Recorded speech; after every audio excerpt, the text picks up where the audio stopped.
Assalamualaikum warahmatullahi wabarakatuh. Salam sejahtera untuk kita semua. Apa kabar, sahabat pecinta misteri? Kali ini saya bakal menceritakan sebuah cerita tentang kejadian di salah satu pasar malam ya, mungkin lebih tepatnya karnaval ya. Kalau mungkin di pelosok atau di kampung itu lebih terkenalnya dengan pasar malam ya. Jadi di situ biasanya ada komedi putar, terus banyaklah wahana-wahana istilahnya di kampung itu ya. Tapi lebih kebanyakan itu biasanya di satu daerah, terus di perkampungan biasanya mengadakan di sebuah lapangan atau tanah kosong yang luas ya. Jadi berkoordinasi dengan pihak desa, dengan kecamatan dan sekitarnya ya, untuk mengadakan pasar malam ya. Kalau mungkin di kota namanya karnaval, jadi ada komedi putar, terus rumah hantu, terus wahana-wahana buat anak kecil kayak kereta-keretaan segala macam ya. Jadi awalnya cerita ini sebenarnya cukup mengerikan ya. Sebut saja namanya Pak Kidun dan Pak Warman ya. Pak Kidun dan Pak Warman ini adalah pemilik rumah hantu ya. Jadi pemilik rumah hantu yang ketika ada pasar malam dia mendirikan rumah hantu kayak gitu ya, untuk para pengunjung ya. Dan namun si Pak Kidun itu kekurangan orang untuk jadi hantu-hantuannya ya. Ada salah seorang yang berminat untuk jadi hantu-hantuan ya. Sebut saja namanya Jono. Nah si Jono ini bertujuan untuk jadi hantu-hantuan pocong ya. Dan salah satu temannya lagi namanya Dani. Jono dan Dani ini untuk jadi hantu-hantuan di rumah hantu tersebut ya. Namun karena posisinya cukup lumayan jauh dari rumah Dani dan Jono ini, mereka pun menempuh perjalanan yang cukup lumayan ya. Namun entah kenapa Dani dan Jono ini di perjalanan mereka itu cukup gelisah ya. Cuman karena gimana lagi, karena posisinya waktu itu memang cukup sulit untuk cari pekerjaan ya, intinya cari sampingan lah ya. Kebetulan Pak Kidun pemilik rumah hantu ini yang biasa jadi hantu di dalam rumah hantu ini kebetulan lagi sakit ya, salah satunya. Jadi dia cari orang pengganti lah lebih tepatnya, karena kan kalau rumah hantu itu ada yang nungguin karcis segala macem. Dan pas waktu itu ada sebuah tanah kosong yang cukup lumayan luas lah ya tanah itu, dan beberapa kayak komedi putar, terus kereta-keretaan, pokoknya wahana buat anak kecil atau pengunjung itu udah ramai, pedagang segala macam itu di sebuah tanah kosong di situ ya. Nah ketika itu dari tanah kosong itu kesananya itu kayak pekarangan yang masih banyak pohon lah. Nah Dani dan si Jono ini kebetulan tidak jauh rumahnya, cuman beda beberapa desa lah. Akhirnya mereka berdua ini berinisiatif untuk jalan kaki, karena artinya ketika dia bawa kendaraan pun lebih memakan kayak ongkos ya buat beli bensin segala macam ya, intinya lebih tepatnya ngirit lah ya. Nah mereka ini berdua jalan sekitar jam 7 malam ya, jam 7 malam. Namun Dani dan Jono ini mereka berdua jalan menyeberangi sebuah sungai ya. Mereka naik perahu yang untuk masyarakat di situ sekitar untuk menyeberangi lah dari antar desa ini. Waktu itu cuma ongkos masih 500 perak ya satu kali jalan. Dani dan Jono ini berjalan, mereka tuh melewati pekarangan Cuma terlihat dari jauh itu beberapa lampu-lampu yang menghiasi di pasar malam tersebut. Dani dan Jono ini berjalan. Namun ketika sudah mendekati pasar malam ini atau karnaval ini, Jono dan Dani ini dikagetkan. Ada seseorang, ya katakanlah kayak tuyul ya, kepalanya botak, matanya itu hitam, terus kayak pakai popok gitu, pakai pempes kayak gitu.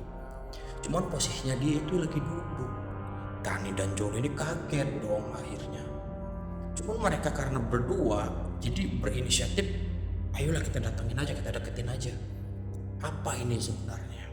Ketika didatangi Dani dan Jono ini, ternyata itu betul seorang tuyul lah lebih tepatnya. Cuman tidak dengan posisi kecil, artinya tidak seperti anak kecil, seumuran orang dewasa. Jadi Dani dan Jono ini makin bingung, kok tuyul gede gitu.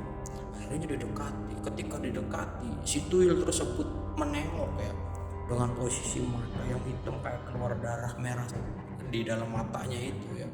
Dani dan Jono akhirnya mengambil sebuah batu karena mereka itu takut dan panik ya. Akhirnya dilemparlah pakai batu mengenai kepala si tuyul tersebut. Tuyul tersebut teriak, aduh, apa-apaan ini mas, kata si tuyul tersebut. Lah, kata Dani dan Jono, kok tuyul bisa ngomong, bisa bilang aduh katanya. Akhirnya disamperin, mas lagi apa ini katanya, jangan macam-macam dengan kita berdua, kita orang sini katanya. Mas, saya ini hantu-hantuan di rumah hantu. Cuman karena kebelet pengen pup atau kebelet pengen buang air besar, akhirnya dia asal nemu, artinya asal nemu pekarangan. Karena saking buru-burunya pengen pup, dia lari ke pekarangan, ke tanah kosong. Temulah Dani dan Jono. Akhirnya mereka berceritalah kalau mereka berdua juga bertujuan untuk jadi hantu-hantuan di rumah hantu di pasar malam tersebut ya.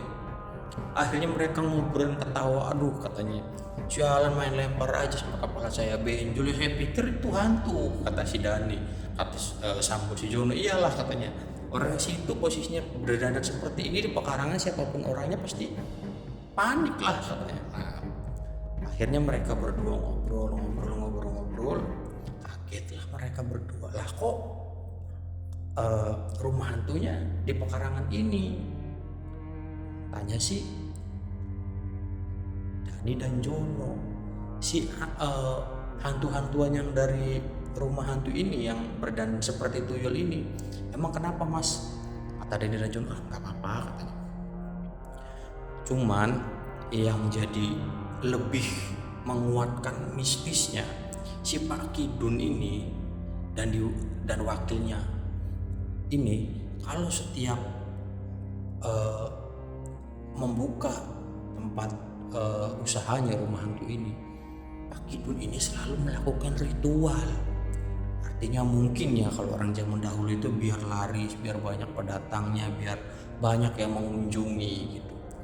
Jadi ketika mau buka sekitar maghrib, kedengaran adzan maghrib selesai, lalu melakukan ritual, lebih tepatnya dengan suguhan-suguhan seperti kayak ayam yang dipanggang, terus air putih, kopi pahit, kopi manis, terus berbagai kembang 7 rupa, terus juga banyaklah seperti suguhan-suguhan zaman dahulu, rokok.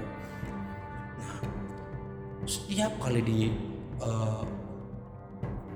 buka rumah hantu atau di acara pasar malam atau karnaval, selalu seperti itu. Mungkin karena orang zaman dahulu ya, jadi lebih mengutamakan mitos atau mistis, atau juga masih percaya dengan hal-hal seperti itu ya. Akhirnya Pak Kidun itu setelah maghrib itu melakukan ritual, ya katakanlah tidak tahu ya tujuannya apa, dengan sesaji segala macam di dalam rumah hantu tersebut, yang mungkin itu biar mengundang aura di rumah hantu tersebut, itu biar kelihatan banget seremnya gitu ya, lebih tepatnya melakukan ritual dengan berbagai macaman, terus bakar kemenyan atau dupa di dalam rumah hantu tersebut. Cuman Pak Kidun ini ada sesuatu hal yang cukup aneh gitu ya. Artinya sesuatu hal yang cukup aneh itu tidak seperti di pasaran-pasaran atau karnaval yang sebelumnya gitu. Artinya auranya cukup beda gitu. Ketika Pak Kidun ini melakukan ritual, tiba-tiba kayak ada kain putih lewat layak kayak gitu. Pak Kidun juga kayak ngerasa, kok baru kali ini saya merasakan hal yang seperti ini. Bahkan ketika kemenyan yang dinyalakan itu, tiba-tiba yang api yang sudah mati kan biasanya kan cuma asap doang ya, tiba-tiba kebakar keluar api gitu. Jadi hal yang aneh, cuman Pak Kidun tidak berpikir yang aneh-aneh karena sudah kebiasaan seperti itu ya. Lalu mereka pun membuka rumah hantu tersebut. Pak Kidun pun setelah buka menemukan karcis, banyak beberapa pengunjung. Dani dan Jono ini mereka pun berdandan ya, cuman si Dani ini berdandan seperti pocong, dan si Dani ini dia berdandan seperti kuntilanak, cuman lebih mengerikannya dia pegang pisau ya si Dani ini. Jadi kuntilanak yang memegang pisau, jadi lebih kelihatan serem gitu, jalan dengan rambut yang panjang, terus ditambah dengan gigi punggung yang bolong gitu, jadi menambah aura serem. Dan akhirnya mereka pun di tempat mereka masing-masing gitu. Yang jadi anehnya itu ketika beberapa pengunjung melihat pocong ini sama kuntilanak ini, ibaratnya kayak mereka tuh kayak ngerasa bener-bener nyata gitu loh si pocong dan kuntilanak ini. Akhirnya begitu ramai pengunjung gitu masuk, dan lebih menyeramkan lagi, si Jono yang berdandan seperti pocong ini tiba-tiba dia itu kayak merasakan hal pada dirinya itu tidak wajar gitu. Jadi dirinya itu kayak dikendalikan sesuatu makhluk gitu ya. Si Jono itu kayak tidak terkendalikan gitu. Jadi beberapa pengunjung itu berteriak gitu. Artinya dia itu tidak terkendalikan itu dengan menggeleng-gelengkan kepala, terus loncat-loncat bagaikan katakanlah dia terbang gitu. Itu yang menjadi bikin aneh. Cuman kayak Pak Kidun sebagai pemilik itu tidak ada curiga seperti itu. Setelah itu si Jono ini pingsan, jatuhlah pingsan si Jono ini. Dan yang jadi bikin anehnya, setelah si Jono pingsan, si Dani yang jadi kuntilanak ini, dia dengan mata yang melotot seperti mengeluarkan sesuatu atau ada sesuatu hal yang mau diungkapkan. Cuman karena namanya pengunjung rumah hantu, cuman mereka lalu lalang saja, tidak katakanlah tidak memperhatikan gitu. Yang penting dia merasakan seremnya, auranya rumah hantu itu bagaimana, ditambah dengan musik-musik yang horor ya. Cuman yang jadi anehnya, ketika itu ada seorang perempuan yang berhijab masuk, karena dia mungkin ngerasa takut ya, artinya takut masuk rumah hantu, dan mungkin dia baru masuk rumah hantu tersebut. Dia sambil masuk ke rumah hantu itu membacakan ayat-ayat suci Al-Quran gitu ya, artinya berdoa lebih tepatnya. Cuman yang jadi anehnya, ketika melewati si Dani yang menyerupai kuntilanak ini, si Dani ini berteriak, panas, panas, panas. Tidak disangka si Dani ini menyerang si perempuan tadi yang berdoa dengan pisau yang di tangannya. Untungnya pisau itu cuma pisau mainan atau pisau tumpul yang terbuat dari seng, cuma tetap melukai si perempuan ini. Akhirnya ramailah, berhamburan lah orang yang ada di rumah hantu ini, yang pengunjung, termasuk orang yang tadi yang seperti tuyul-tuyulan itu mengejar gitu. Keluarlah dari situ laporan ke Pak Kidun bahwa dalam rumah hantu terjadi seperti ini gitu. Ramailah di situ, dan begitu ramainya beberapa orang keluar lari dan saling bertabrakan.